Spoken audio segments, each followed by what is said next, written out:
We've been following the investigation that the FBI and local law enforcement and other agencies have been doing into the riotous insurrectionists from January 6th. And over the weekend and over the last couple of days, more and more people have been getting arrested and booked, and we've seen the mugshots and we've seen all of it. But one of the questions has been, are they going to throw the book at these folks? What are the charges going to be? Is jail time, prison time likely? And we got a little bit of insight into that yesterday at a joint press conference involving the Justice Department and the FBI, where the latest data is that 170 cases have been opened.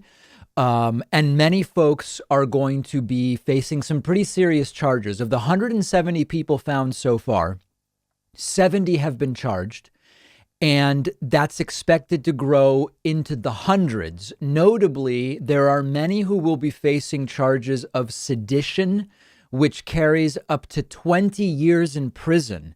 Here is video from the press conference. Take a listen. We're looking at significant felony cases tied to sedition and conspiracy. Just yesterday, our office organized a strike force of very senior national security prosecutors and public corruption prosecutors. Their only marching orders from me are to build seditious and conspiracy charges related to the most heinous acts that occurred in the Capitol. And these are significant charges that have felonies with prison terms of up to 20 years.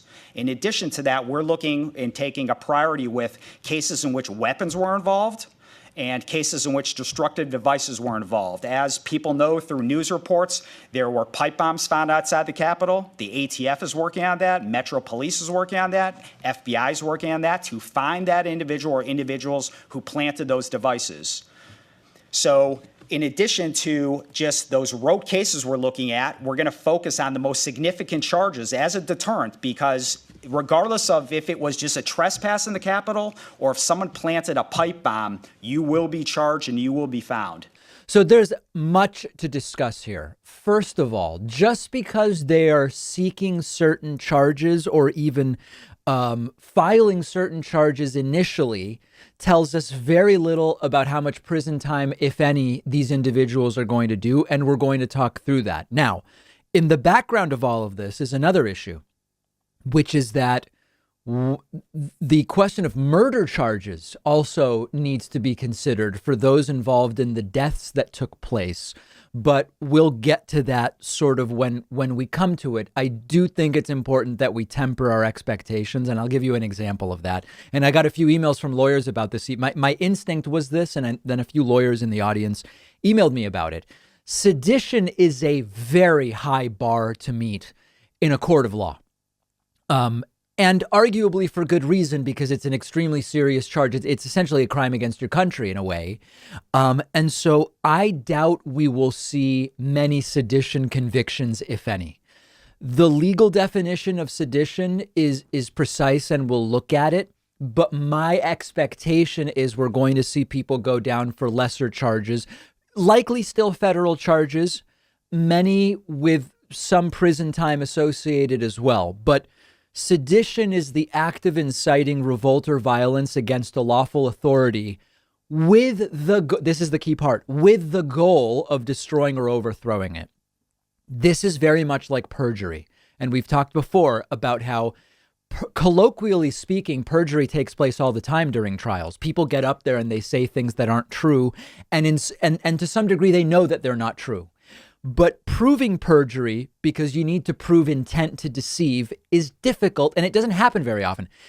I don't know about most, it's very common that in a murder case, you have witnesses who say opposite things. And to some degree, they know that they are unlikely to be telling what they know to be the full truth. But you don't see perjury charges. You don't, because it's very difficult to prove and a lot of work for prosecutors.